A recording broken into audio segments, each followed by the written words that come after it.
Azam Jahi mill స్థలంపై BJP నాయకులు ఎర్రబెల్లి ప్రదీప్ రావు విలేకరుల సమావేశం. అజంజాహి మిల్ స్థలంపై స్వచ్ఛందంగా కార్మికుల తరఫున మాజీ ఎమ్మెల్సీ కొండా మురళి మాట్లాడినందుకు కృతజ్ఞతలు. వెంటనే కార్మికుల భవన్ కార్యాలయం ఏర్పాటు చేయాలి. వరంగల్లో కార్మికులకు అందరికీ చెందే విధముగా చర్యలు తీసుకోవాలని కోరారు. దీనికి స్పందించిన ప్రతి ఒక్కరికి కృతజ్ఞతలు. 3-4 రోజుల్లో కార్మికుల భవనానికి నిధులు కేటాయించాలి.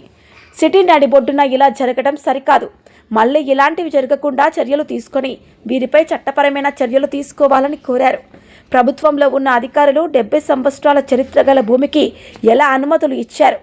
రాజిరెడ్డికి కొడుకులు లేరు. దీనికి సహకరించిన ప్రతి ఒక్కరిపై చర్యలు తీసుకోవాలి. మాజీ ఎమ్మెల్యే ఆరూరి రమేష్, మాజీ మేయర్ రాజేశ్వరరావు, వన్నెల వెంకటరమణ తదితరులు పాల్గొన్నారు.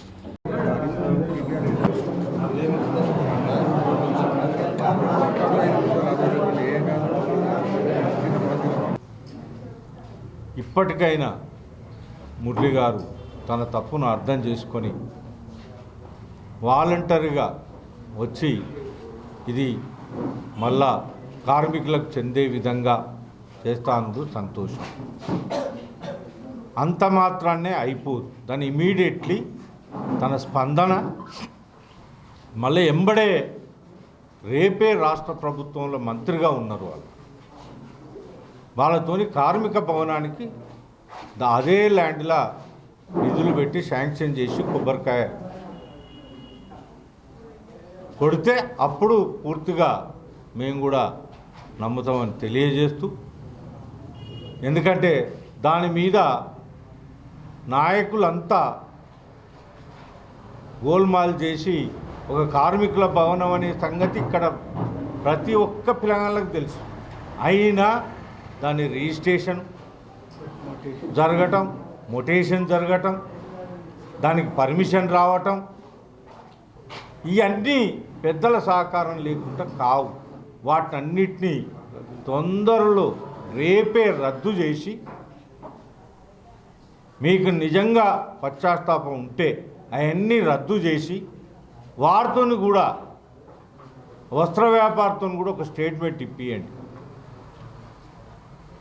ఇప్పించి మీరు దాని కార్మిక భవనాలు, కార్మికుల ఎంజాయ్ మిల్లు పోయింది, మిల్లులో ఉన్న సభ్యుల సంఖ్య తగ్గుతుంది.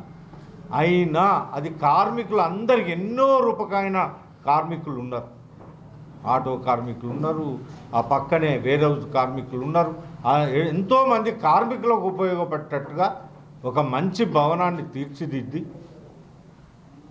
దాన్ని వరంగల్కు ఇప్పటికైనా మీరు న్యాయం చేయాలని మనస్ఫూర్తిగా మీ ద్వారా మేము కోరుకుంటున్నాం. ఇది కొందరం స్పందించి, అన్ని పార్టీలలో స్పందించి దీన్ని ముంగటికి రావటం, వారందరికీ కూడా పేరు పేరున మనసున్న మహారాజులందరికీ, ఎందుకంటే సిటీ నడిబొడ్డులున్న జాగా అన్యాక్రాంతం అవుతుంది. అయినప్పుడు స్పందించిన ప్రతి మనసున్న మహారాజులందరికీ మీ ద్వారా నేను అందరికీ ప్రణామం తెలియజేస్తున్నా, స్పందించిన వాళ్ళకు. అదేవిధంగా ఇట్లా 60-70 సంవత్సరాల కాంచి ప్రజా భవనం అని, కార్మికుల భవనం అని తెలిసిండి కూడా మోటివేషన్ చేసిన ఆ ఆఫీసర్లను వారి మీద కూడా చర్య తీసుకుంటే ఇట్లాంటి ప్రభుత్వ భూములను ఇంకా ముందు కూడా అట్లాంటి చేసడానికి ఎవరైనా వెనక ముందు చేస్తారని తెలియజేస్తూ, మీకు తెలియక వచ్చినా అని మీరు చెప్పారు. కానీ ఇది ఇప్పుడైనా తెలిసి మీరు రేపు 3-4 రోజులలో దానికి నిధులు పెట్టి కార్మిక భవనాన్ని శాంక్షన్ చేసి దాని పాత పర్మిషన్లన్నీ రద్దు చేస్తే పూర్తిగా మేము ఇంకా సంతోషం వ్యక్తం చేస్తామని తెలియజేస్తూ, ఇది మీ ప్రెస్సు వారికి కూడా నేను ఒక్కొక్కరికి పేరున నమస్కారాలు తెలియజేస్తున్నా. ఎందుకంటే మేము ఎవరో ఒక్కరిద్దరం వాడొచ్చి లొల్లి పెట్టినంత మాత్రాన అది కాదు.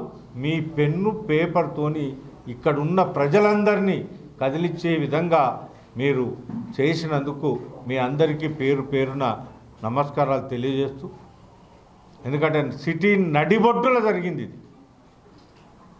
అట్లాంటి చేసిన వ్యక్తులను కూడా కొంచెం శిక్షించాలని మీ ద్వారా రిక్వెస్ట్ చేస్తూ, ఎందుకంటే రాబోయే సమాజం రాబోయే ఆస్తులను, ప్రభుత్వ ఆస్తులను కాపాడుకునే విధంగా ఉండాలని తెలియజేస్తూ నాకు ఈ అవకాశం ఇచ్చినందుకు థ్యాంక్ యూ.